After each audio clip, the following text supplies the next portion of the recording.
Hello, everybody. Trucker Todd here. Let me get all the stuff up and then we'll talk about what a crazy week I've had.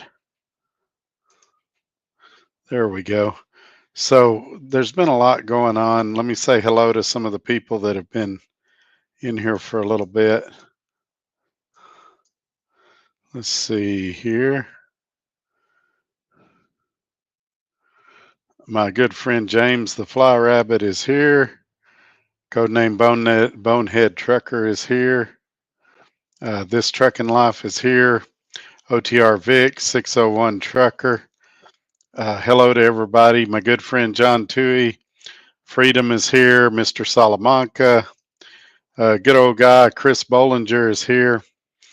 Um, yeah, 601 saying everybody hit the thumbs up. I'd appreciate it. As you can tell, I'm in a hotel, so I'm about to have a lot of good news for you guys. Good evening, Gary. Thanks for being here. This is a special Monday show. We've never done one of these before, but I felt like I've got a lot of information to share. Good evening, Master. Wow. I don't know about being a master, but thank you, Don. Thanks for being here. Good evening to Coach Rhett Vet. My good friend Daryl's here. Roger's here. And No Fear is here. So it's been a crazy week, and I was trying to save it for the Tuesday show, but I had some time on my hands, and I felt like why not do a live? So you guys know I went to Odessa. I picked up a loadout trailer. I went to Loving, New Mexico, picked up a load going to Birmingham. That load was over 3,000 pounds overweight, and so I had to go back and get it reworked. I delivered in Birmingham. Then I took the loadout trailer up to Antioch, Tennessee, and dropped it there, which is a suburb of Nashville. Along the way, I had a lot of little issues, not all truck related. My smartwatch quit charging. I don't know if it's the watch or the charger. I got to get that fixed. The first time I stopped in the truck, I locked the doors and then had a heck of a time getting back into it. I finally got the doors to unlock, but I bent the key. I had to grease the lock cylinder and everything, and I got it a little better, I thought, but it was still giving me fits. I had developed an air leak in one of the air tanks. JB welded it, developed another air leak. JB welded it. It still continued to leak. Also, the temperature gauge had always not been working, but now the oil pressure gauge quit working. And I noticed after I got that overweight load that my truck just didn't seem to have any power. And me being as stubborn as I am, and we can debate if it was smart or not, I decided I'm going to deliver this load regardless, and then I'm going to get the truck looked at. So I delivered the load, got rid of the loadout trailer, and I went to a Volvo dealer this morning. Now, when I got there, the company that I'm leased to now, and we're going to talk about who that is on Thursday, unless something happens. We may talk about them sooner because there's a lot going on there too.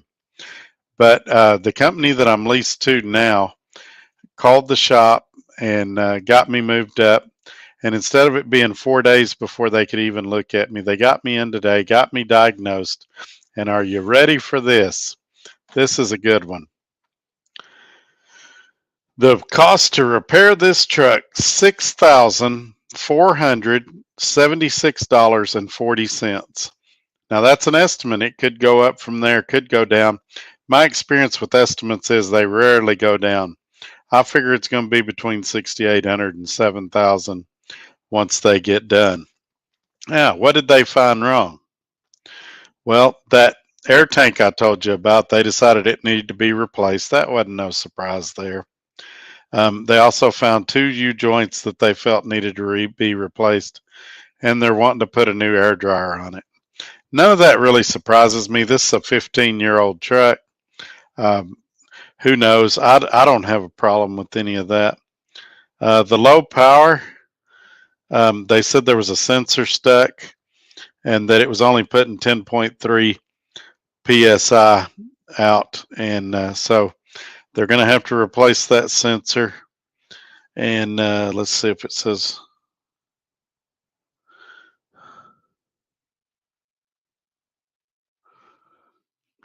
Let's see what else we got here. The ABS light came on. I forgot to mention that. That turned out that the left rear hub had some rust and was needing to be cleaned, and they also need to replace that wheel speed sensor.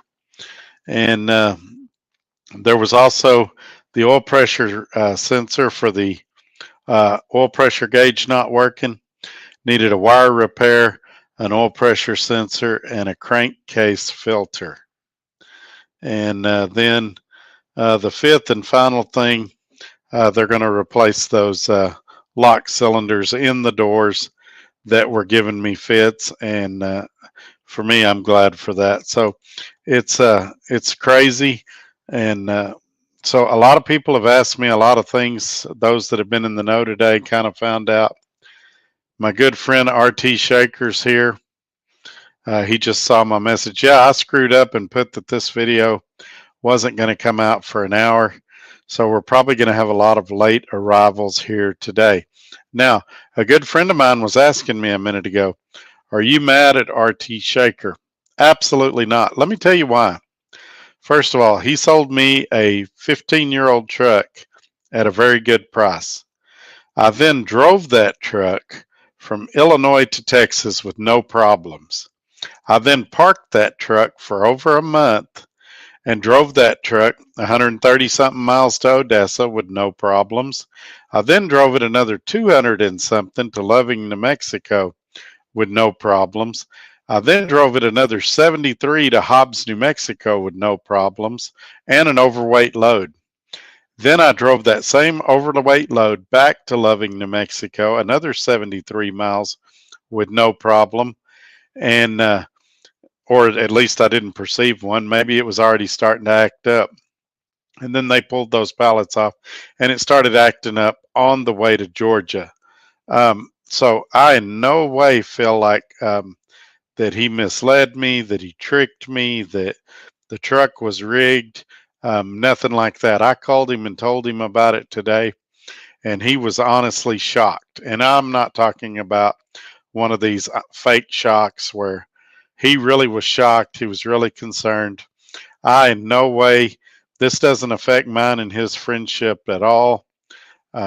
This is just something that happens in trucking. My big rig trucking life is here.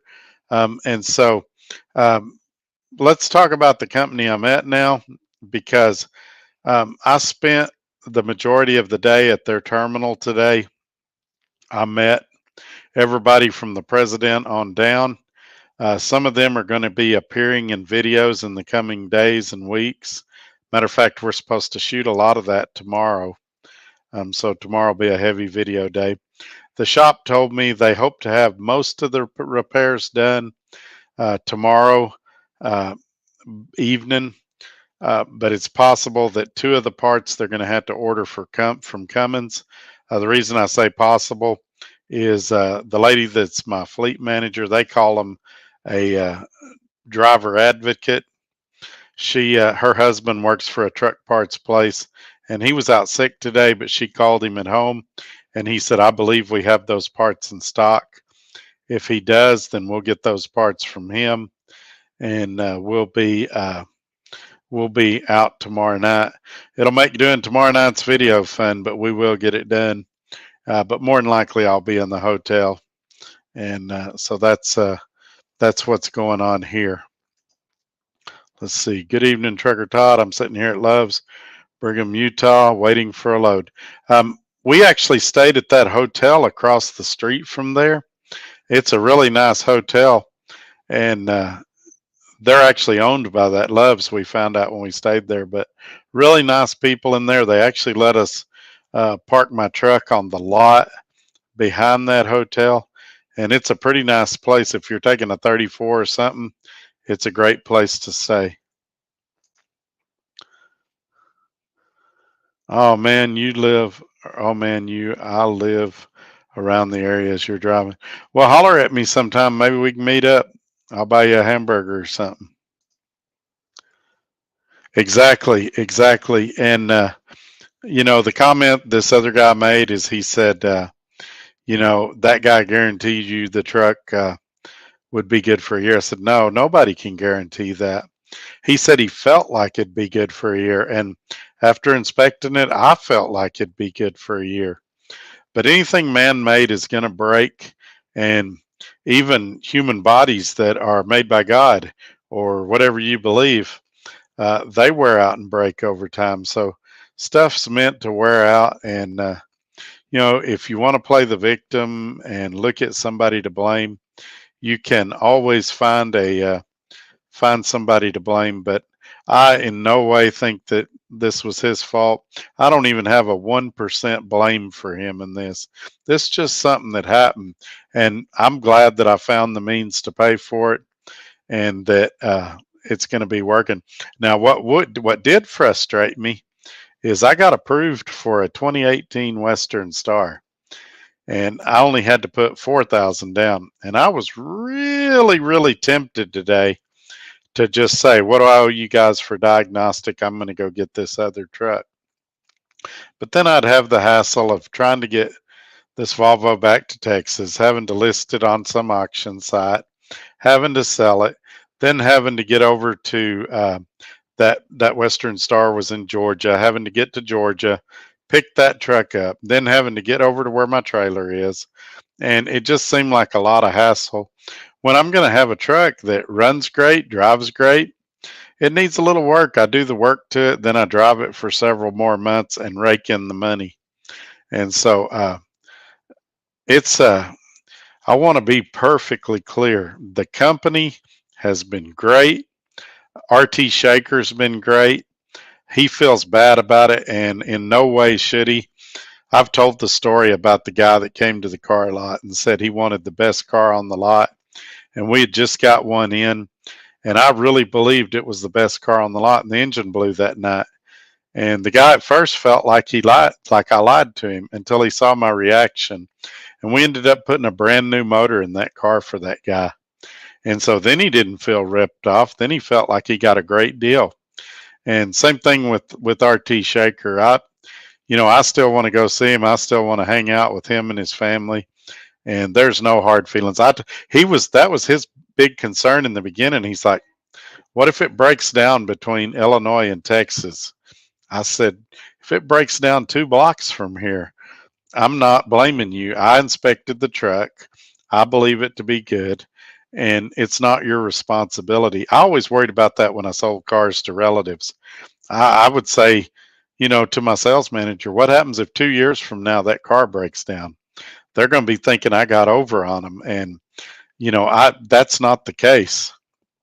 And so I want to say everybody, including the shop, has been great to deal with. Um, I'm not going to lie, financially, I'm struggling now. I was not anticipating a almost $7,000 repair. I was anticipating a $2,000 repair, $2,500 repair. And so, and the shop, when they call me, they're like, it's not that bad. I'm like, I consider almost $7,000 pretty bad, but I guess it's all perspective. And I'm just grateful that we're going to be able to take care of it. And I'm grateful for all of you guys coming in here on a Monday night on short notice like that. We're still going to try to do the Tuesday show. I don't know if I'll have a guest because honestly, I didn't have access to my truck much today. I was at the terminal, and so I didn't get to book anybody. I was on the phone all day. It's just been a crazy day, but I'll try to get somebody booked if I can get into my truck tomorrow morning. Really kind of depends on what the shop says in the morning. The only 2 parts they weren't going to have was, I believe, the oil pressure sensor and the crankcase filter. And they said some of those parts are on back order. But like I said, my driver coordinator, fleet manager, OOC, whatever you want to call her husband, is going in the parts house early in the morning, and she said by 9 a.m. she'd know if they could get the parts or not. Yeah, but you shouldn't, RT. I appreciate you. I really do. And we knew this day was going to come. I recently did a video where I said, you know, I expect something to break every day on a 15-year-old truck. And same would be true on my personal vehicles. The oldest vehicle I have is the 75 Corvette Stingray, and I expect it to break every time I drive it. The next oldest car I got's the 2007 Ford Crown Victoria Police Interceptor. I expect it to break every time I drive it. It's an old car, and I don't hot dog it all the time for that reason. Now, my 2014, the wife's 2009, I don't expect those to break down every day. But I carry tools and things like that in case I have to make some repairs on the fly. Let's see. And like New Fear said, a new truck can go down, and they often do because the factory will miss something or do something wrong. Glad you're here, Travis Jones, all the way from Kansas City. Yeah, I agree with 601. And it would be pretty childish of me. It'd be pretty paranoid of me to think that RT did something bad. And honestly, even if he wanted to, even if RT said, I'm going to screw Trucker Todd over, the stuff that's wrong with this truck is not something he could design to go out 3 months later. Now, had he poured wood chips in the oil, yeah, you could probably say that. Maybe put water in the diesel or sugar in the tanks. Yeah, you might could make that argument. That probably wouldn't take 3 months though. But he's done nothing but be great to me, and I think it's kind of a cheap shot for me to say anything bad about him. He gave me a great deal on the truck, and I'm not going to be ungrateful or say anything bad about him. And the company was over the top great today. And so I don't have anything bad to say about them.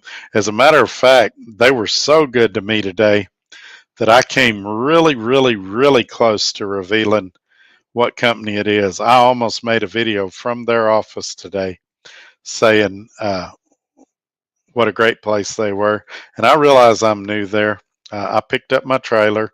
It's 2023 Air Ride trailer. It had some scratches and stuff, but it was in decent condition. And when I told them about it, they're like, "You want another one?" I said, "No, I'll deal with the scratches. It's fine." And so, yeah, I'm going to be running the spot market. We kind of talked over that stuff. And yeah, it was just a great day, even in spite of the truck breaking down. And I'm in a super nice hotel. You can look behind me, dishwasher. It's got the little kitchenette with the refrigerator and everything. So I don't know if I'll be here long enough to utilize that. They had what they called a social downstairs earlier.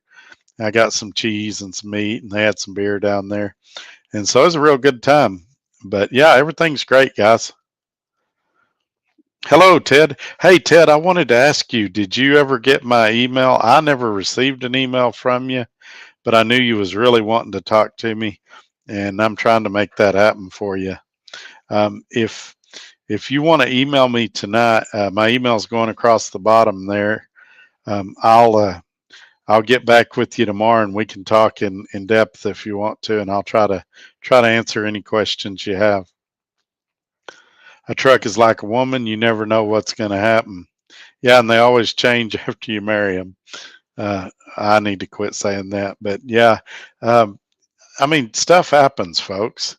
Um, I've I've heard story after story. I know guys that's got in frames and the truck breaks down first trip out of the shop. You need to purchase J Pro. I should probably know what that is, but I don't know what J Pro is, and I probably should know. I'm sure I'm going to get scolded by some of you for not knowing that. Good friend Chris is still here. Yeah, that's what I think. If I was thinking about that today, especially after a couple of people had said, "Was I upset?" If he had have charged me $50,000 for that truck, I'd probably be upset. If I was doing a lease purchase in that truck and I was paying, 1,000 a week, 1,200 a week, I'd probably be upset. But for $5,000 cash, I can't be upset. I mean, I looked in the paper before I bought that truck, and trucks in my area with blown engines were going for $7,000, $8,000. If I'd have drove that truck 1,000 miles and it blew the engine, I could have still sold it for a profit. Now I'd have had to take some time off work and be there and stuff like that, or I could have put it on an auction. But yeah, it.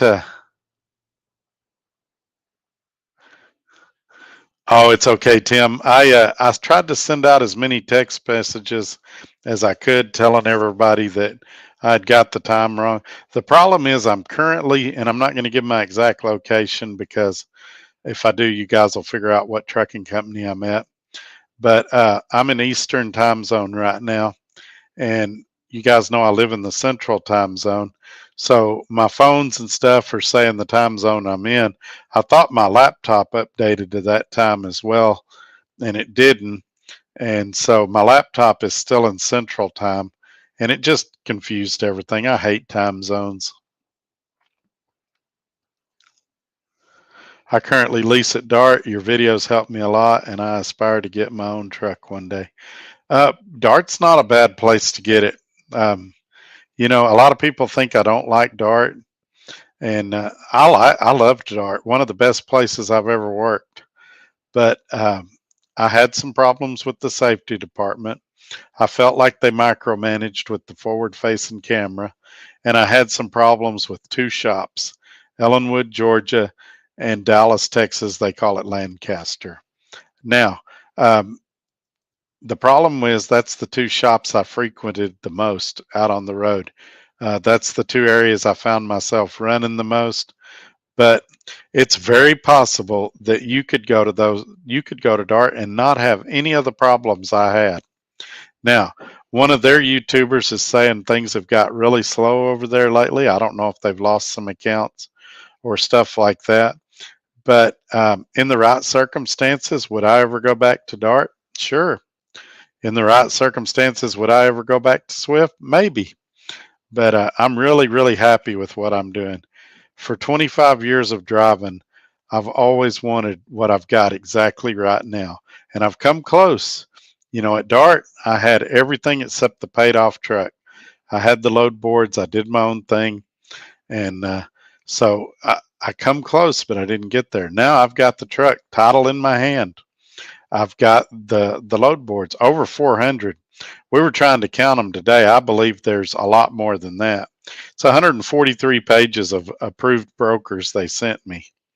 And so I'm really, really happy. I mean, this is my chance. I'm going to take my shot. Now, does that mean that I'll never have a truck payment again? No, I'm always looking for a better deal. So I'm going to upgrade at some point. And it may be that Western Star. It may be some other truck. I was also talking to a dealership today about a Kenworth, but I'm perfectly happy driving that Volvo for a while. I'm actually getting comfortable in it. I'm starting to get stuff put away where it goes. And it is a little smaller than my Freightliner at Swift was. But man, the peace of mind of just having a paid off truck, I can't tell you how grateful I am to RT for all that they've done for me and for the good friend he's become. He's having some truck problems today too. Matter of fact, it seemed like everybody I talked to today was having truck problems, and that driver advocate, OOC, fleet manager, whatever you want to call her, that I'm going to call her. Well, I don't want to say names on here, but she was saying it's kind of going around right now. It seems like everybody's breaking down.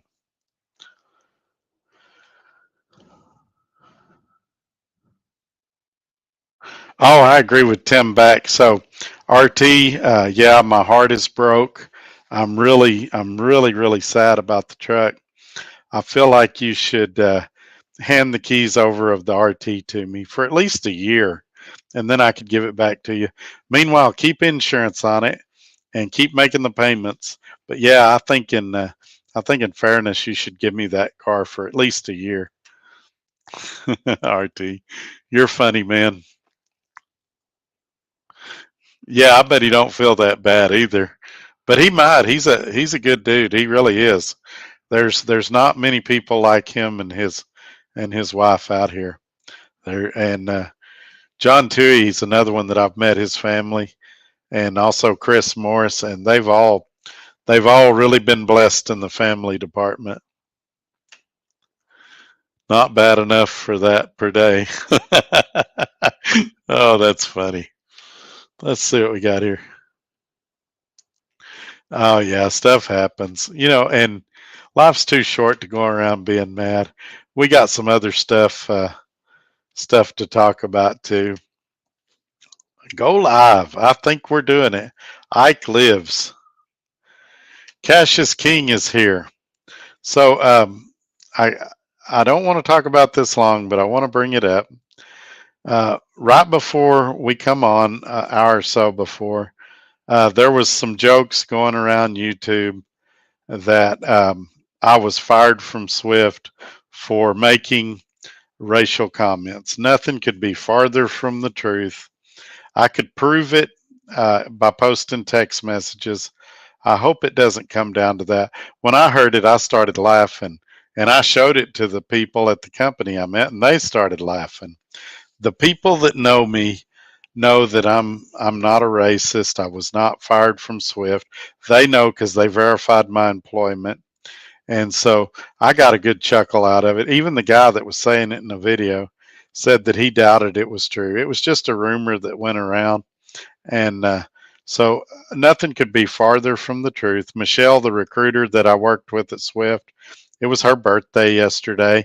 I sent her a happy birthday message. There's no hard feelings, no drama between me and Swift. And the people that know, I'm not going to. One of the comments he made in that video is the first thing a white guy will say is, well, I'm not a racist. I have this many Asian friends, this many black friends, this many Hispanic friends. And I'm not going to do that. The people that know me know that it's funny and it's not true. And so I just wanted to touch on that briefly. I was not fired from Swift. I've got text messages where they were saying they'd love to have me back, even right now. My truck sat in Lancaster for several days and was available to me if I wanted to reclaim it. Um, for the most part, most of the people at Swift enjoyed their time with me. And for the most part, I enjoyed my time with them as well. So I know some of you have heard that, some of you have seen that, and I feel like the best thing to do is take the bull by the horns and address these kind of things when they come up. And I'm not mad at them. I get why they do it, and I really thought it was funny because nothing could be further from the truth. And I've got other ways I could prove it, but I'm not going to do that either. Let's see. I need to get out of trucking and get into working on these trucks. That's where the money is. You ain't kidding, brother. Let's look at that ticket and break that down for a minute because that's a great point. This ticket, the labor. Let's see. Total labor was $3,500. Well, $34.58.70. Total parts was $2,006.27. So the labor was almost. Well, it was. The labor was almost $1,500 higher than the parts, and that's insane. These shops, they charge outrageous rates, and they're not paying the techs those rates. You could make the argument that they've got insurance and they've got overhead and things like that, but most of these shops require the techs to provide their own tools. Most of these shops, they're charging you for shop supplies and stuff, so they really don't have that much overhead. And so, yeah, it's crazy. I was shocked. I was expecting 2,000, 2,500 because it's a great running truck. And I told the company today, I said, hey, if we can't work something out with this shop, I said, I'll take a light load back to Texas and I'll sell it in an auction and I'll go buy that Western Star and keep on trucking. But I was glad that we were able to get it fixed. Let's see here. I just clicked on that one. Why is my deal doing this? Oh, the Volvo's got a lot. So the Volvo's got it's 15-year-old truck. It's got 1.6 million. Now it had an in-frame done approximately 250,000 miles ago, and it recently, I mean, like in the last couple of months, had a brand new transmission put in it, along with numerous other new parts. It's got new shocks. I put 2 new tires on it. It's had a lot of work done to it. Somebody loved this truck and cared for this truck and maintained it pretty well. And it would have been, I believe, the guy before RT. I don't know how much RT did to it, and but yeah, it's been a. I I feel pretty comfortable putting money into it. It's still got a couple of little things it's going to need, but it's definitely going to be safe to drive, I believe. I'm also excited they're fixing these things because there's a DOT blitz coming up in May. And so if I happen to get inspected, I'm going to feel a lot more secure about going through that inspection. And I probably will get inspected on a truck like that. All trucks break down. That is true, Freedom. And, it's not that the truck breaks down, it's how you react when it breaks down. And I felt like I reacted appropriately and proportionately, but so did the company I'm leased on to now. I can't wait to tell you who it is and give you more information. Not because I'm trying to recruit you. As a matter of fact, I'm going to try to talk most of you out of going there. Of course, I'll introduce you to people and stuff, but it's next level when you start booking your stuff like this. This is as close to you can get to your own authority without actually having it. And so it's next level stuff. And a lot of people are going to struggle in it if they're not ready for it. So if you come at me with, I've got 6 months experience and I want to do what you're doing, I'm going to do my best to talk you out of it. Now, if you've been driving a while and you know what you're doing, then yeah, I may say, hey, it's not a bad deal. But I can tell you the people are great. And I can say that without any reservations. I couldn't have picked a better place to work. He only hot dogs the Volvo, and that's why it's broke down. Slow down, Todd. There's actually a little bit of truth to that on this load because I got held up with that overweight and having to go back and get it reloaded. And so I had to make that time up. I had told my wife when I left the house, I had said, I want a light load that I can go slow with on this truck in the beginning, kind of give it a break-in period. And it turned out I got a load that was maxed out that I had to run, 75, 78 most of the way. And so it was not what I was hoping for, but we made it work. And could those things have contributed to the breakdown? Absolutely. Nobody knows. But again, I'm not upset at anybody about any of this stuff. I only hot dog my lunch. Oh gosh. I don't know when I'm going to learn my lesson, but Pilot Flying J pizzas and roller weenie hot dogs have got to be the nastiest food on the planet. In the Bible, in the Old Testament, when it talks about unclean food, they had to be talking about roller weenies and Pilot Flying J pizza. I made the mistake the other day. I was at a truck stop. It was late at night. Everything was shut down. And I got a couple of hot dogs and they looked good. And I thought, oh, this is going to be great. And the meat was okay, but the bread was stale. I mean, it seemed like it was from the Carter administration. And I'll have to check it out, AJ. If you've got information on it, email it to me down there, and that'll save me a lot of time, and I'll have time tomorrow to look into it. I'm going to be shooting a lot of videos tomorrow, so I may be busier than I think, but I'll try. But anyway, it's Todd at truckertodd.net. Send it to me. You can also go to www.truckertodd.net, and you can leave me a message there. There's a lot of information there, and there's going to be some stuff added this week. So you want to kind of check that out at least once a week. So yeah, there was a I'm leaving Swift video you missed. It was a live I did about 2 weeks ago, and I explained why I was leaving.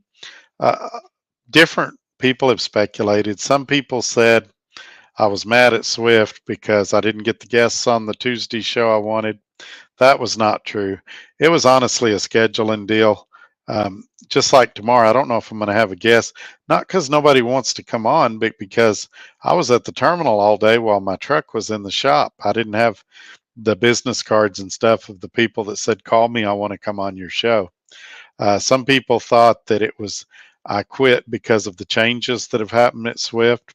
And that's kind of a half truth. What really happened was originally I was going to drive the Freightliner for a while, and then I was going to turn it in and start driving the Volvo at Swift.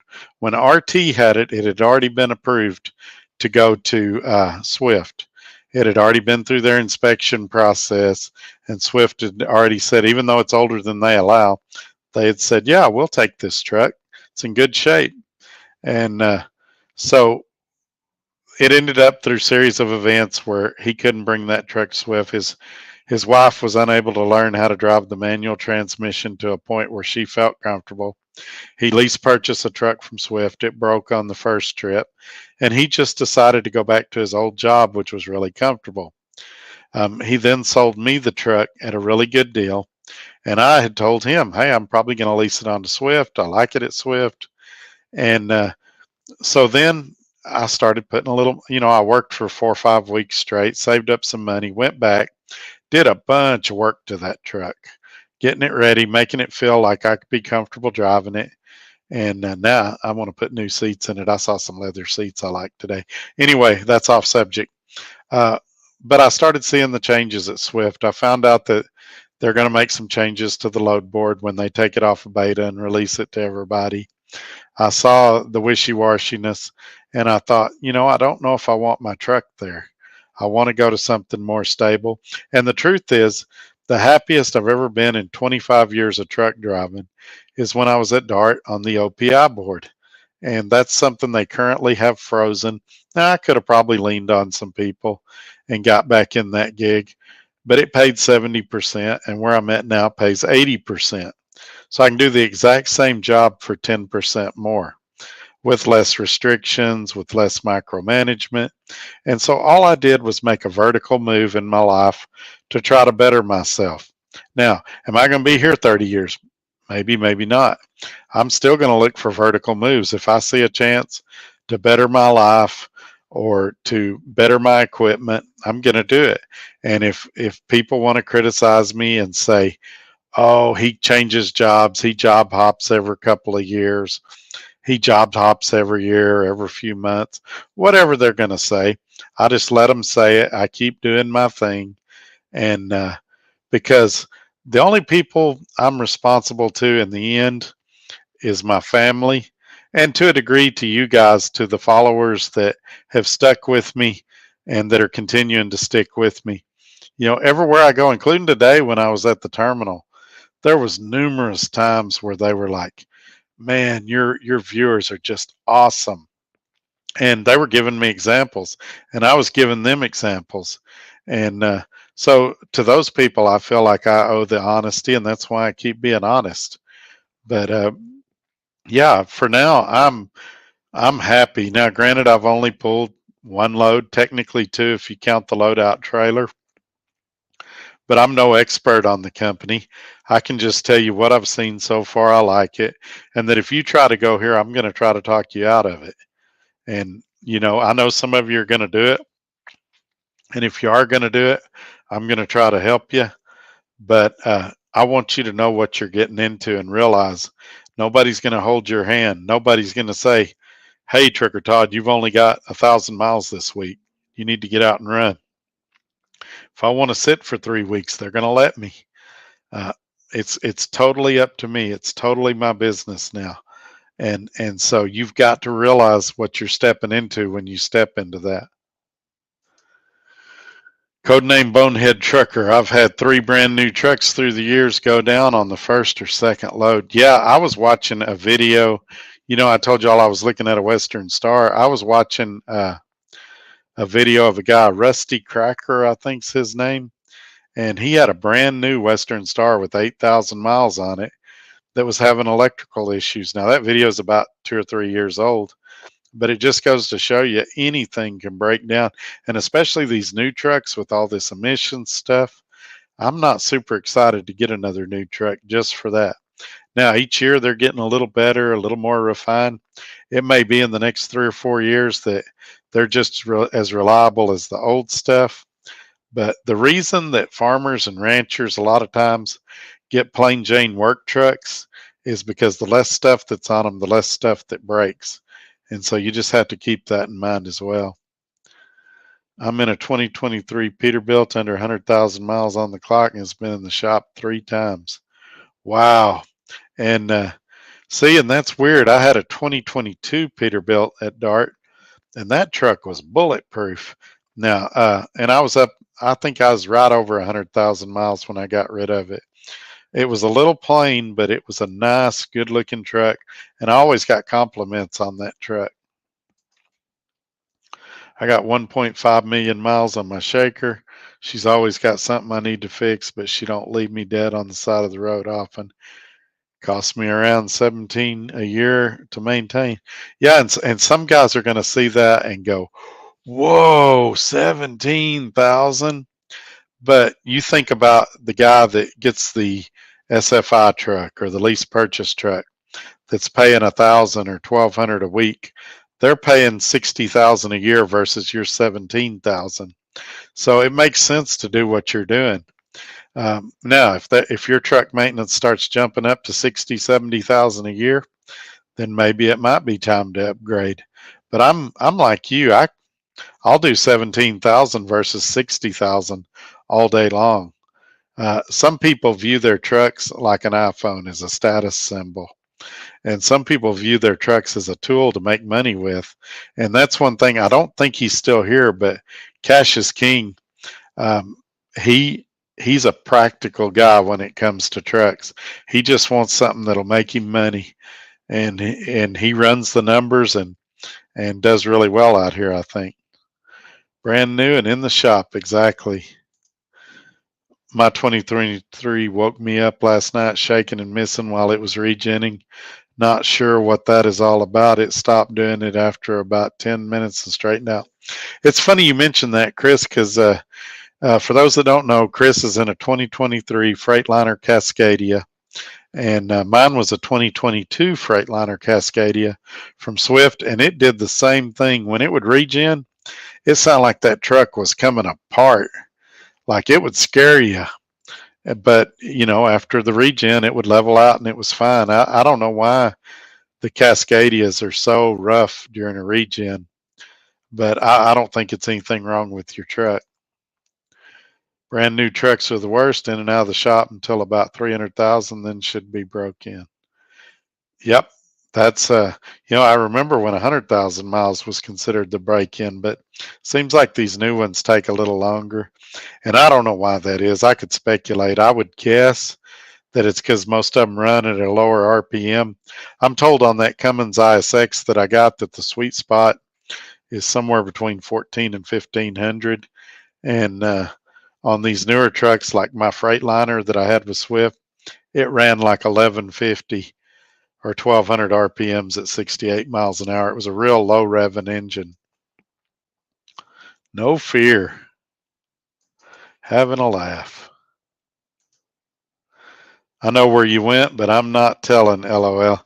Yeah, you're a good man. There's a half dozen of you or so that know where I went, and that's how I know y'all are true friends. Y'all are keeping it a secret, and I appreciate y'all for that.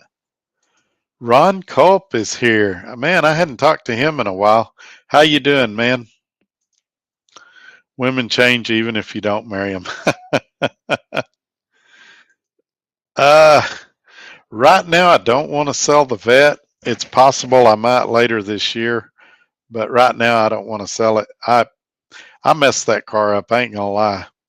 I was fixing the speedometer in it. I got it apart, and I'm having trouble getting it back together. And I'm gonna have to hire somebody to come out to my shop and put it back together. And then I just want to drive it. And I hadn't decided if I'm going to sell it or keep it. I'm tempted to put a 6-speed in it. It currently has a 4-speed manual. and they make a 6 speed conversion that you can do on it, and it would be a lot better on the highway. In the 70s, it was at the height of the oil crisis, and emissions were choking cars down. And it's not a fast car, but it's a cool looking car. But on the highway, it's terrible. At 70, the speed limit was 55 back then. So the cars were geared differently because of the lower horsepower to make them still have some get up and go when you took off. But at 70, you're turning like 3,500 RPMs.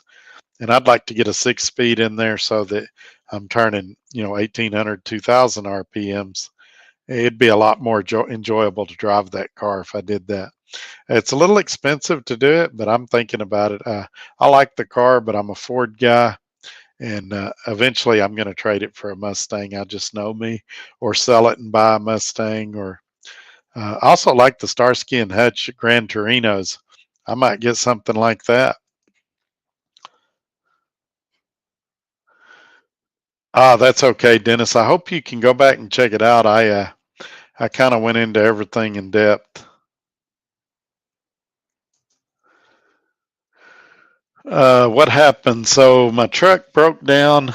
Took it to the shop. Got an estimate today, and we are looking at $6,476.40. The parts is $2,006.27, and the labor is almost 3,500 at 3458.70.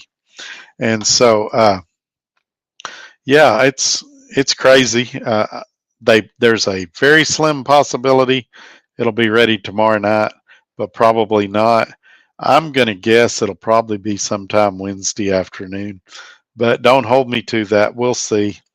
And then cutoff for pay here at this company is Friday at midnight. So I've got to try to get some revenue in and make a check this week. I'll probably take a load that even goes to a bad area if I have to, just to get that good revenue at this point. But you never know. I'll look at all the load boards, see what I can find. I think I'm running about 15 of them right now. I hadn't counted, but I typically get a dozen or so that I really like and just stick with those. And in this area, TQL seems pretty good, but I hate TQL. TQL micromanages you to death. They make you download all these tracking apps, and they still call you 2 or 3 times a day for load updates. So I'm not a huge fan of TQL, but sometimes they're a necessary evil. I'm doing a lease purchase on a 2018 Freightliner Cascadia and paying $550 a week. That's not terrible. That's not terrible. Is it an MRP truck with Swift? Is that what you're doing? You got a white Volvo. You got flip flops too. I do have some sandals in the truck. I don't wear them very often, but like where I usually wear them is like if I'm in a hotel and I go to the pool, I'll wear them back from the pool or something like that. Um, the reason I've started staying, and I guess we can talk about that. The reason I've started staying in hotels for your 34-hour breaks is by the time you sit there and idle for 34 hours or close to 34 hours, you might as well just get a hotel. You can get a shower. A lot of them give free breakfast. You can kind of stretch your legs. A lot of them have a gym. And while I'm no workout fanatic, I might go in there and ride the stationary bike for 10 or 15 minutes or something like that, get the blood pumping in my legs. And so, yeah, I find myself in a hotel at least once or twice a month, sometimes more. Or if I go to a cool place and I'm hanging out with friends or something, I might stay in a hotel then as well. Somebody wants to know what Gary Cook is paying for insurance. Well, I was going to make dinner. Now I got to wait till you're done flapping your jaws. Tim, we have a rule in here. If you're going to make dinner, you got to make enough for everyone. I was being courteous. I was planning to order delivery and eat it while I was talking to you guys tonight. But yeah, I'm not going to do that. I'll wait till we get done, then order something. I'm paying $58 a week for my insurance. Yeah, mine is oh man, I looked it up today. I think it's $33 a week. It's a percentage of what you value your truck at. I valued my truck at 25,000, so I may only be paying 24, $25 a week. I'd have to go back and look. But somebody asked me today, and I pulled the numbers up while I was sitting there with or she pulled the numbers up while I was sitting there with the driver advocate today, and we discussed it with that guy on the phone. My freight is stacked up on me, whole week planned out. Oh, that's really good. That's great, man. I'm glad Joe Wentz is here. My good friend Joe Wentz, Project TV. He's going to be on the Thursday show this week.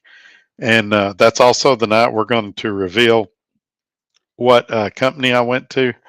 Hopefully, he'll play some music. We'll find out what's been going on in his life. Um, Joe is a real interesting guy. He can tell a story about anything, and just the way he tells a story makes it interesting. So I'm curious to have him on. You know, Thursday nights I typically don't have a guest. I've outright told people no in the past, but a few people, really close friends, I'll let them come on. And Joe's one of those guys, and we're going to have him 2 Thursdays in a row, which is extremely rare, and I'm excited about it. I really am. I texted him today and told him I was excited, and he said he was too. So I hope y'all will join us Thursday night, and we'll find out what's going on in his life. I'm a little mad he canceled my favorite series on his channel, but he said it had ran its course, and that's cool. But he plays a lot of good music on his channel, and he's a truck driver as well, and has a local deal pulling milk. And so we'll get him in here and find out what's going on in his life. And so y'all make sure y'all check that out. Yeah, it does sound like a good deal. Ike Live was placed in timeout. I'll ask again, since you drive a white Volvo, do you got flip-flops? Nope, no flip-flops, just sandals. I thought I answered that. Pokerman, I'm paying $12 a week or 12 cents a mile. I was like, $12 isn't sufficient. 12 cents a mile for maintenance might be sufficient. Depends on your truck. I'm broke down myself, been in the shop 4 days, and I haven't even diagnosed it yet. Well, that's something this company did. First of all, I called them a day or two ago when I knew I was having problems. And I said, hey, I'm delivering this load, but after that, I need to go to the shop. Who do y'all recommend? And she said, this shop is great. My husband used to work there for 14 years. She said, that's where you need to go. I said, okay. I went there this morning. They said, Todd, it's going to be 4 days before we can even look at you. I said, okay. I went to her, told her. All of a sudden, hey, they just pulled me in a bay. I knew because my camera said it had lost signal. And I was like, oh, something's going on. And I had her pull up my location, and she said, yeah, it looks like they pulled you in a bay. And so somehow she got me moved to the front of the line. And I don't know how that happened. I think she had something to do with it, but somebody within the company made a phone call and got me moved up. I believe that. Nobody's confessed to it, but I was grateful for it for sure. Let's see here. What's with these companies going to inward facing cameras? If you have your wife or girlfriend on the truck and both want to talk about private things, that's invading your privacy. Yeah, I agree with you. I upset a really good, well, not a good friend, a guy that I know pretty well that works for another trucking company. He's head of their recruiting department because his camera or his company has inward facing cameras. And we had a short debate about it at Matt's. And he said, well, he said, you might as well all get inward facing cameras because we're all going to have them in a few years anyway. And I said, yeah, if we all get them, we'll definitely all have them in a few years, because FMCSA will look and they'll say, well, 80% of truck drivers already have them. We might as well mandate it. But I mean, that goes with any personal freedom. If you're willing to give up your personal freedoms, then yeah, more personal freedoms will be taken away. And I'm going to resist inward facing cameras as long as I can. I'm going to resist in cab audio as long as I can. There's very few instances. I can only think of one instance where in cab audio benefits the driver, and that's if you were pulled over, and it doesn't matter what race you are, and the officer that pulled you over started saying racial things to you, or if you were a female and the officer started saying inappropriate things for you towards you. That might be the only time an inward facing camera or in cab audio would benefit you. Think about this: you blink too many times. They have AI technology that will measure that and say that you're fatigued because you blink too much. You open a Coke can, somebody slams on their brakes in front of you, they're going to say that Coke can distracted you, even though if it was impossible for you to stop because that car did that, they're still going to blame it on that Coke can. You reach down to adjust your radio station, and they're going to say that's distracted driving. They're going to say you were touching your phone when maybe you were, maybe you weren't. It's just there's so many times where the in-cab audio and inward-facing cameras can just destroy your life, and only one or two, and it's during a roadside inspection or a roadside, being pulled over, that it could actually benefit you. So I'm going to fight it as long as I can. And I hope everybody else will too. I hope we don't just all roll over and take it like what's happening so far.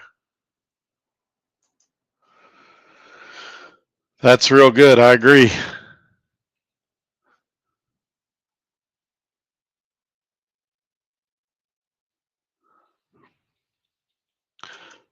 I didn't realize Bonehead was placed in timeout. I did answer the flip flop question though. I think it was probably met with ill will, but yeah, I don't have any flip flops on the truck. I do have one pair of sandals. I have about 3 or 4 pairs of shorts, about 5 or 6 pairs of blue jeans, and a lot of t-shirts. Why did you get a white Volvo? Why didn't you get a black one?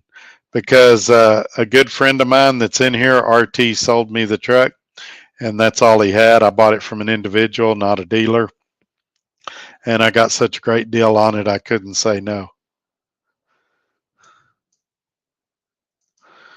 NFL draft is on this Thursday evening. We'll have 2 screens going. I'll probably, you're going to watch that instead of watch me and Joe Wentz? Record the NFL draft and watch us, or at least watch us on the replay.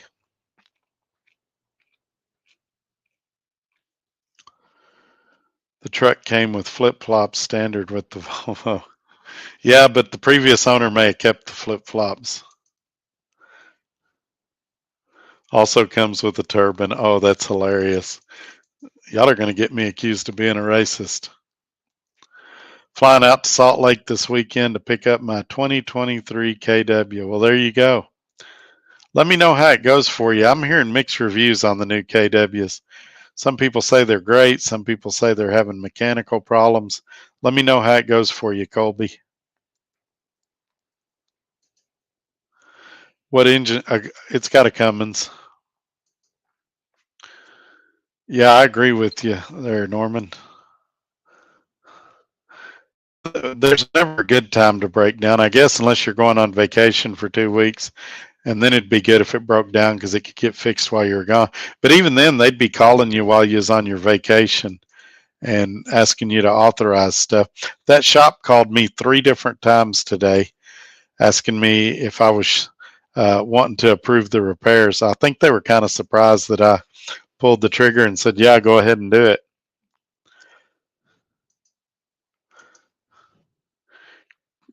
Can you break down the almost 7K estimate? Yeah, I did earlier. We can go through it again because we've been going over an hour. I know some of you missed it. So the most expensive thing on there was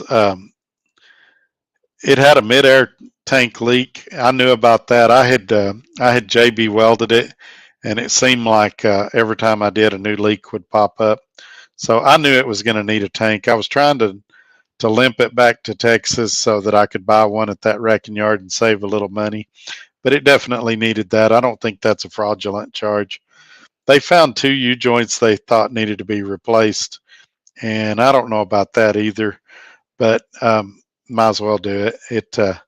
I'd rather do it than I had tear up a rear end or have a drive shaft fall out of it while you're going down the road. And they're saying an air dryer again. I don't know that I'm sure about that, but I know the tanks. Well, every time I drain them, a ton of moisture would come out. So it wouldn't surprise me if it needed the air dryer. The low power was a sensor that was sticking, and they said it was only putting out 10.3 on the oil pressure. It's kind of complicated the way they wrote it. I guess it's 10.3 on the turbo. Let's see what else we got here. The wheel speed sensor on the left rear outside axle and had some rust and had some wiring issues, and the sensor itself was bad. Also, the oil pressure sensor needed a wire repair and it needed the sensor replaced, and also a crankcase filter. And then I told y'all about the door locks. They're going to go ahead and do that while it's in there too. And it comes as a kit. It does both doors and the ignition, and that'll be real good because it was a real pain to go out the passenger door. Because the Volvos, it doesn't seem like many of them have power locks, and so it was a real pain to go out that door. You had to reach over and unlock it, and if my wife goes with me, I can just give her a key and she can unlock and lock her own door. And so, yeah, that's the breakdown. Loves has fresh bread if you eat a hot dog. Well, I hadn't found it. This was the bread that's in the cellophane, and man, that hot dog was nasty. Did you ever get you some Sonny's barbecue? Not yet, because I ran my tail off to get that trailer returned by Friday night. And then I came straight here knowing I had truck problems. And tonight's the one time I'm not going to say where I'm at because you guys are really, really smart. And if I tell you where I'm at, everybody will know what company I went to. But I hadn't had a chance. I don't know if there's any Sonny's barbecue in this city. I'm looking right now as we talk. If there is, I may order some.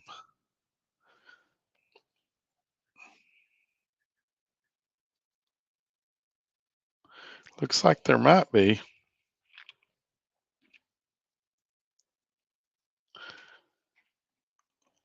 All around me.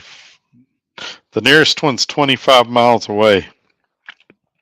So it's unlikely that I'm going to get barbecue tonight. But probably in the real near future.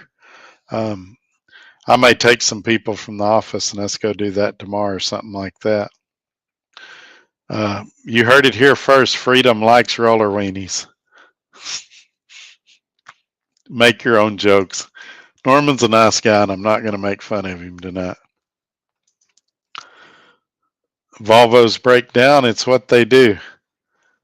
If you can find a truck that don't break down, let me know. I'll buy several of them. They all break down. Now the deal about a Volvo, only certain people can work on them, and it sometimes can be a pain in the tail to get parts. But they all break down. That's why there's shops for every manufacturer. You know, I'm a huge Ford fan, and Fords break down. That's why there's shops. Chevys break down. Packars break down. They all break down. It's just none of them break down at a good time if there ever is one. So, Mr. Sandman, we're going to discuss that Thursday night. I'm going to reveal it to the world at the same time while I have Joe Wentz, Project TV, on here. Probably in the second hour. I don't know. I may reveal it right away. You'll just have to tune in and see.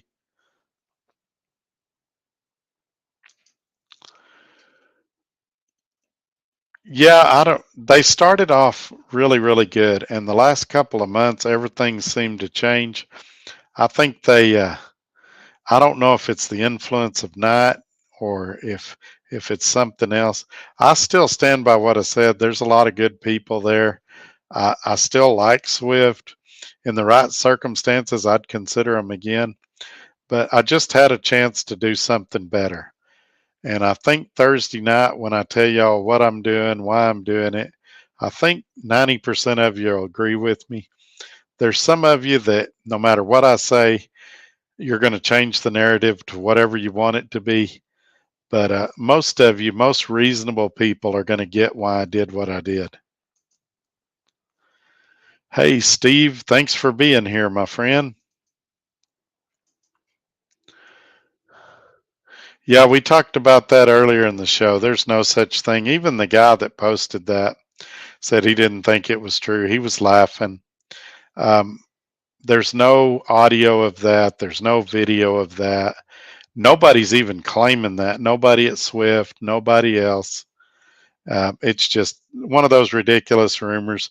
People put stuff like that out there because it gets clicks, and I'm not going to spend a lot of time on it because the people that know me know that's not true, and my character and my reputation stand up for themselves. Of all the hundreds of people I've helped, none of them have ever accused me of that. I've never in my whole life been accused of being a racist, and so I'm not worried about it. And that's what they want. They want you to come in here and mention their channel like San Francisco's doing here. We'll talk about that here in a second.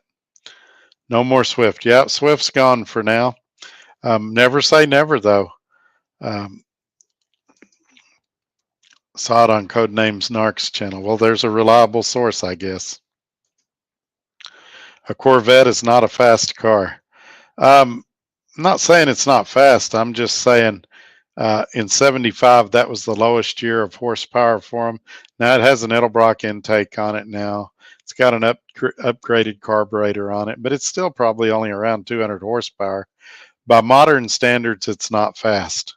In 75, it was probably pretty fast for the time, but it didn't compare to the 60s when cars were not choked down with emission stuff, and it doesn't compare to modern computerized cars.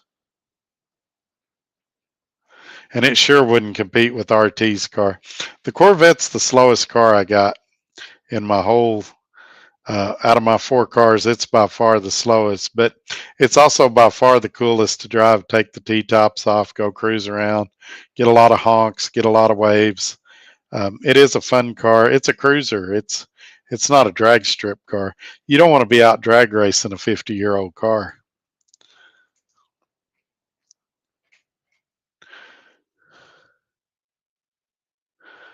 I just recently short.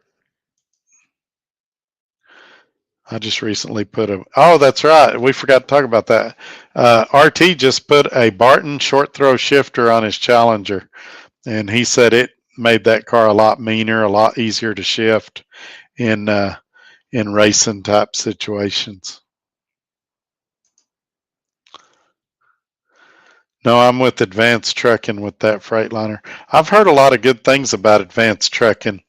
I was thinking about reaching out to them and seeing if they wanted to come on a Tuesday show and just kind of talk about what they're offering. If you know somebody over there, Gary, and you wouldn't mind, give them my email and ask them to reach out to me. I'd love to get them on the show and find out more about them because there's quite a buzz around them right now. A lot of people are saying a lot of good things about them, and they might be a good fit for some people. Hey, Todd, there's a one of only 4807 GT 500 for sale where I got the Challenger. Yeah, except I don't have any money now. I got to make some money. The struggle is real, as they say. Yeah, I'd love to have something like that. Although in 2010, I believe it was, the Mustangs really upped the horsepower a lot. And so the 07's a cool looking car, but if you can get one that's a 10 or newer, they've got a lot more horsepower. Just the GTs were over 400 horsepower. Ah, look who's here. My very first guest on the Tuesday show. Adam Murley is here. Did you know on the new FMCA updates you do not have to log a post trip on your logbook? Yeah, that's I did not know that, but it's still the company can require it. If you work for a company that requires it, then you still have to do it. So the way the FMCSA rules work, and you can correct me if I'm wrong, whichever is the strictest is what you have to follow. So if your company comes up with a policy and FMCSA is stricter, then you got to do the FMCSA policy. If there's a policy and your company is stricter, then you got to do your company policy. And so, yeah, the company I'm currently at, they want you to log at least 10 minutes for a pre-trip and at least 10 minutes for a post-trip. And obviously, they want you to log it as you do it. And so that's what I do. I log whatever I do that day. Obviously, if it's super cold and snowing, it's going to be closer to 10 minutes. If it's sunny and 75, it might be a little longer and it might be a little more detailed. Hey, F8 Trucking, I'm glad you made it. What's a post trip? You know, I will tell you a good reason to do a post trip. And I know you guys hate it when I talk safety, but if you find a problem, I'll give you an example. When I was at, I believe it was Swift, I parked, I realized I had a bad trailer tire. And so I was at like one of these toll oasis things. And so I reported it to On Road at Swift. I think it was Swift. It might have been Dart, one of those two companies. And I said, I'm going to bed. Is the mechanic going to need me to sign anything? Nope, he doesn't need you. Went to bed. When I woke up the next morning, my tire was repaired. I could do my pre-trip and take off. Now, had I not done a post-trip, had I just climbed in the bunk and went to bed, then that next morning I would have found the bad tire, and I would have been stuck there for several hours waiting on a repair guy because it's in the morning. So doing a good post trip can be a time saving activity, and so I know it's a hassle, but I still think everybody should do one. Does this carrier include a trailer in that 80%? No, so in 80%, you can either get your own trailer or you can rent one from them. I'm currently renting one from them. That's why I had to come to the terminal to get it. And I told them it's no secret. I'm telling you guys, I plan to buy one in the coming weeks and months because I'm not a big fan of their trailer rental program or any trailer rental program. I also did a trailer rental program at Roadrunner, and I'm just not a big fan of that because if you're going to do that, you might as well just buy a trailer and take care of it yourself. Some of them do. No, but I hear he's a great mechanic, and if he wants to, I'd be happy for him to do that. Hey, Terry, thanks for coming in. We're going to talk about it Thursday night. Also going to have Joe Wentz Project TV on that night, but I'm going to give a detailed explanation of where I went, the things I like, and my experiences so far. I looked up, tomorrow will be 2 weeks I've been there, or 2 weeks since I did my orientation.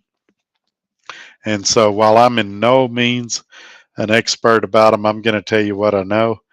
And I'm going to encourage all of you to not work there because it's challenging running your own load boards at this level, and most people that want to do it can't do it.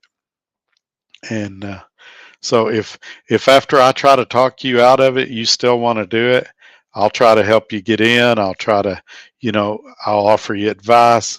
I'll introduce you to the people I know that have been a big help to me. I learned things. I had never done a loadout trailer before. Never had to do that at Dart. So it was a learning experience for me too. And more than once, I was frustrated, not with the company, but at myself, because it's just another step. And so that's what you always want to be doing, growing, challenging yourself. And I can't wait to tell you guys about it Thursday, but I was so impressed with them today that I almost made a video telling you guys today where it was.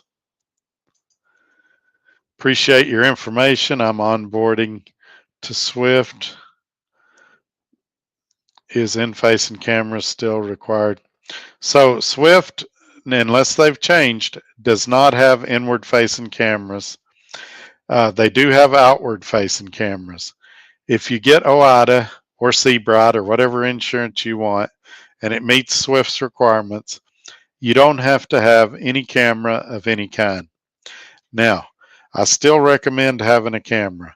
I don't care if you go to Walmart and get a $40 special, or you get on Amazon and get one, or you get a $1,500 job like I did. Have you a dash cam in there? What I want is for you to be in control of the footage, though. I don't want some safety department coaching you or giving you points or stuff like that. I want you in charge of the footage. And then if you have an accident and you want to share it with the company, you're welcome to do that. But yeah, if you get OIDA, there is no requirement for cameras of any kind, but I really hope you'll consider getting something. Oh, thank you, Freedom. Do you still know my address, or do you need me to send it to you again? I sure wish that Sonny's was a little closer. Ike lives. I just hired on at Night Transportation. I'll be honest with you. I don't know. Somebody asked me yesterday or the day before about Night Transportation, and I don't know anything about them. I know their lease purchase is slightly different from Swift's. Um, I would assume, because a lot of their policies have rolled down to Swift, I would assume it'd be real similar to Swift, but I don't know for a fact. What I'd appreciate though is stay in touch. Let me know your experiences over there. Shoot me an email. I'd love to hear. That way, if somebody says, "Hey Todd, what do you think about Night?" I can say, "Well, I don't know any firsthand knowledge, but Ike says they're good. Ike says they're terrible." Things like that. So if you'll share that information with me, it gives me some knowledge I can pass on to other drivers when they ask me. Oh my, exactly, Logic.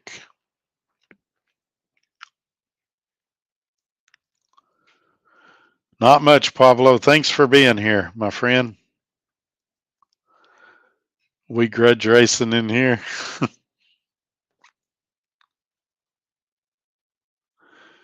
Oh boy. Yeah. They did something in 2010, I think, that bumped it quite a bit. But you would even see some Mustangs prior to 2010. They'd say GT 300 on the fenders, and that meant it was a 300 horsepower engine.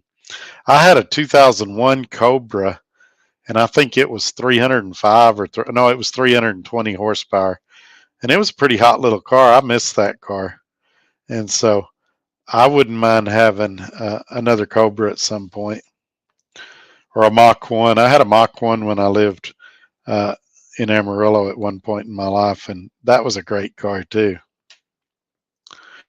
Coachy Coach is here. He was here earlier.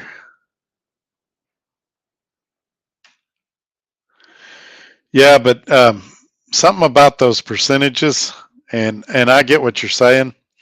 Some of these companies that pay these big percentages, 88%, they nickel and dime you with a lot of little fees, and so 88% turns out to be 80% when they get done nickel and diming you. You know, administrative fees and payroll fees and this fee and that fee, and so uh, I would just say read the fine print. It's been a while since I did a video about this. Get a dummy contract before you go to work somewhere.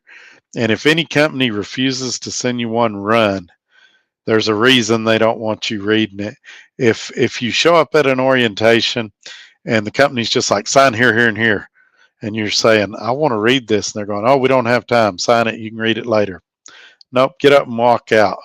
Read the contract. If they're rushing you, if it's a good deal today, it'll be a good deal tomorrow.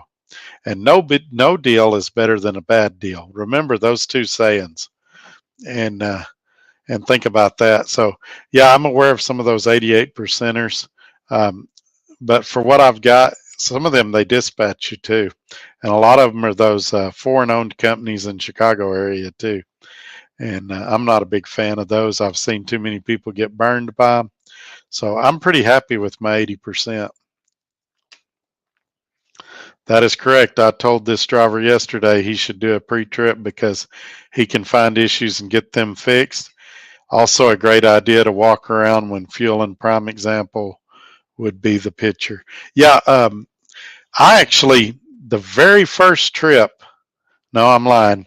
The second trip I made in my Swift truck, I parked at an Ambest somewhere in South Texas. I don't remember where it was.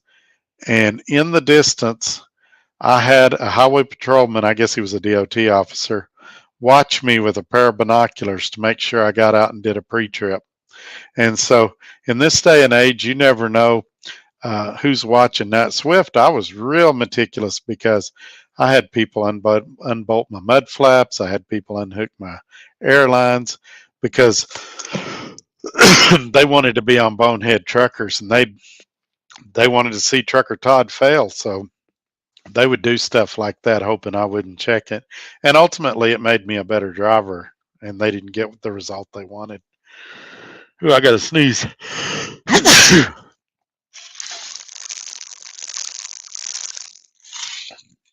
All right, let's see what we got here.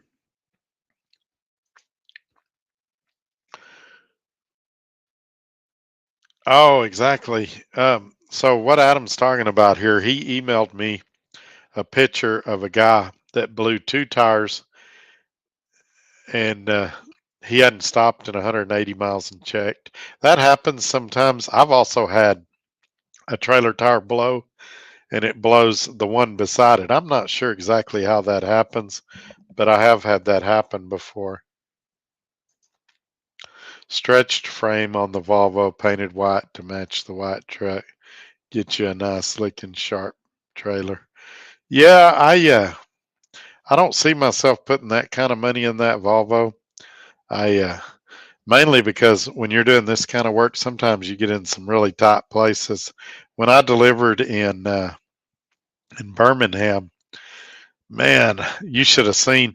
At one point, I had to go up on a sidewalk to make a corner because they were having a funeral there, and I mean the cops were out there watching me. There wasn't nothing else that could be done, and I just think, man, if I had one of those long trucks, the nightmare it would be. But yeah, they sure are pretty, and I do like them. I wish I could. I talked with a guy pretty extensively the other day that had one, and we talked about the logistics of it, where he gets water and where he dumps his black tanks and stuff like that.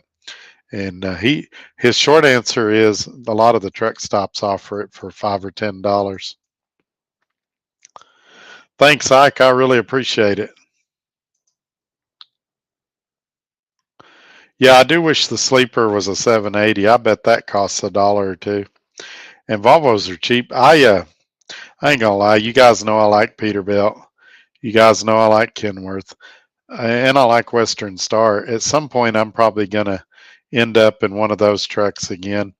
But I'm gonna drive this one as long as it makes sense to do it, unless just the deal of a lifetime comes along and I can't pass it up. So a loadout trailer. This is a great question. A loadout trailer is a trailer that another company has that they need to get moved. In my case, it was a trailer in Odessa that they needed to get it to Nashville, Tennessee, to Antioch, Tennessee. So they basically pay you a very small amount of money, in some cases, no money, and they let you use the trailer for a week, usually a week to 10 days. And so you can haul freight on their trailer for 7 to 10 days as long as you get it to wherever they want it by their deadline. Now, the catch to that is if you're late and you don't get it there by that day, there's a pretty hefty fine every day, like $200 or $300. So you want to make sure that you can get to wherever they want that trailer to go to within the time frame that they give you. But it worked out great. It saved me from having to bobtail about 1,200 miles. And I still had to do some bobtail, but I made money. It kind of lowered my cost quite a bit. Hey, Skyland, thanks for being here, man. And thank you for sending me that video link the other day. I'd already seen that video, but I appreciate you sending it to me. I watch your stuff when I can. There's a lot of people I like to watch. I just stay so busy. I rarely have a lot of time. But Skyline's got a new channel, and I do watch him when I have time. And he asks everybody to hit the like buttons, and I second that. You guys could really help me out by doing that. This has been a really tough week, and that's a free way you can help me. There's also the PayPals and the Venmos and the Cash Apps and stuff. But if you just, I know we're struggling right now. If we could all just, subscribe, hit the like button, things like that, that also helps me. Sharing this video is probably the number one thing you could do outside of cash donations. And I'm not going to get on here and e-beg, but because I honestly, I'm happy that you guys are just here giving me your time. Losing more in our NHRA tracks every year, unfortunately, building freaking condos. So the solution there, race in the condo parking lots. No, it's not a mega carrier. Not by any stretch of the means. It's a smaller company. I got to be careful if I answer too many of those questions. You guys will figure it out. I'm telling you, this is not a normal audience. The guys in this group are really, really smart. I got to be real careful what I say. So let's see. Got a phone call. We'll watch the replay. Have to get up at 4 a.m. to get unloaded and then run up and grab. Heading to Houston. All right, man. Thanks for coming in, Tim. We'll catch you on the next one. I don't know how much longer we're going to go. We've been here at an hour and a half, and I didn't really expect to have that many tonight. We've had a good turnout tonight. Oh, good deal. Um, yeah, I was going to send you. This is embarrassing to say. I was going to send you a Christmas card and a gift card this year, and I've lost your address. But I guess when you mail me that gift card, I'll have your return address, and I can send you something. But that's why you didn't get nothing this Christmas, and I was too embarrassed to tell you. I don't know what I did with your address. No worries. Yeah, exactly. Exactly. And, most of these contracts are pretty much the same. They might have a detail or two different. But if nothing else, it may give you some good questions to ask that might help you decide if you want to work there or not. But absolutely don't work for any company that won't let you read the contract. And I've talked to guys that are gone through that. You're welcome, Skyline. Freedom is 100% flip flops and shorts driver. Yeah, Freedom's a lot like Jimmy Buffett.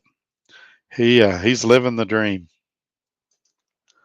Skipping the streaking beacon tonight, cleaning the truck with the. Oh, there you go, there you go. And don't stop there. Go inside and get you a shower while you're in the fuel island. Eat you a cheeseburger. Take your time. Nobody else needs fuel tonight. Take your 30-minute break there. Heck, take a 10-hour break there. It's okay. Everybody else does it. I made a few videos griping about that, and people jumped all over me. So it's like, fine, if they're holding me up, they're holding you up. I can afford to wait if you can afford to wait. A job not worth doing is a job not worth doing well. Exactly. I saw a sign one time at a place that said, if you don't have time to do it right the first time, when will you have time to go back and redo it? And I thought, wow, that's a pretty wise statement. If you ain't got time to do it right the first time, when are you going to have a chance to go back and redo it? Let's see what else we got here. You guys are doing great with the comments tonight. Keep them going. I appreciate each and every one of you being here. And we'll go a little bit longer.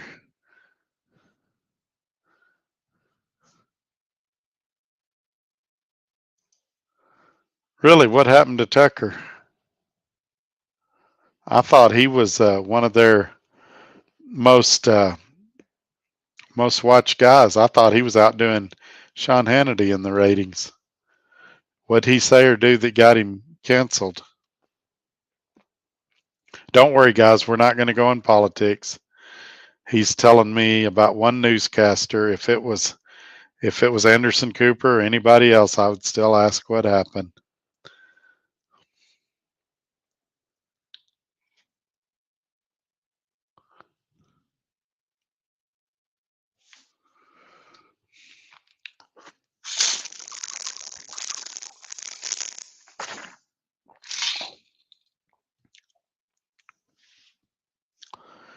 Okay, we'll pull that off so y'all can see the web address.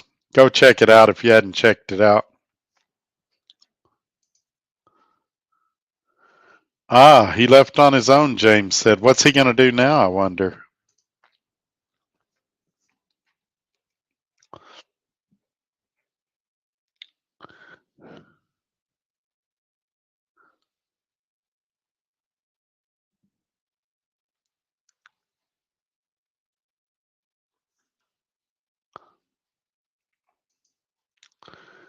I've got, I don't know what you call them. It's some my dad gave me. They're kind of like overalls. They're camouflage. They're designed for hunting. But if I get in super cold weather, I wear those.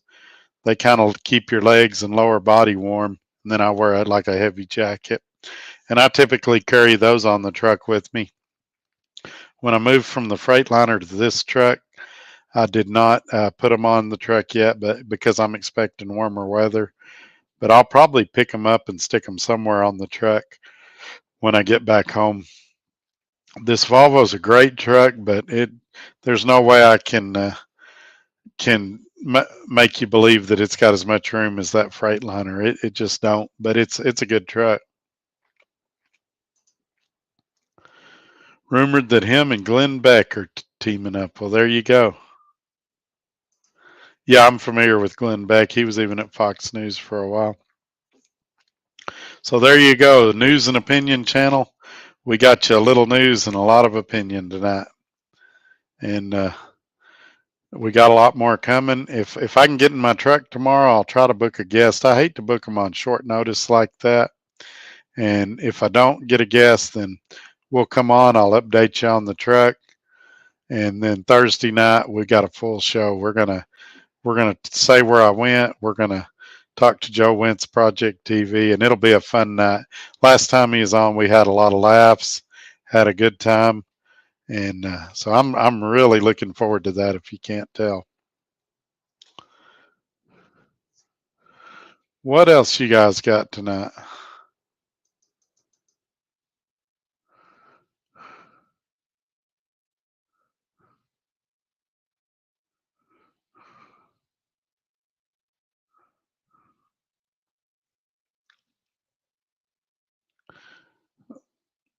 In that vein of talking about Tucker and all them, I watched Megan Kelly the other day.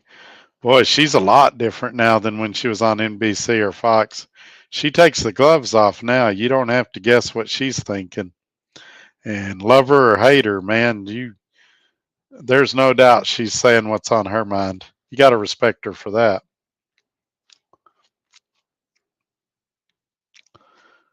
All righty, folks, we're at 134 and the comments are kind of dying down, and so are the viewers. If you guys got anything else, throw it up. Let's talk about it. If you don't, let's wrap this up and call it a night. I'm going to play some video games and talk to the family and do all that good stuff. I brought the gaming laptop, so I'll play some John Madden football and maybe some Call of Duty. I also brought the Nintendo Switch. I don't know if I'll get on it tonight or not. May just check it for updates. But yep, the comments seem to have died off. You guys have a great night. We'll see you tomorrow night, 5 p.m. Central Time. And 601 said he's headed to Greenville in the morning. He's got to get some sleep too. So it's a great time to wrap it up. I'm going to leave my Trucker Todd website up there for a second. 601 saying good night to everybody. Y'all take care. We'll see you tomorrow night. Thanks for joining me. You too, Daryl. Thanks for being here. Bye bye.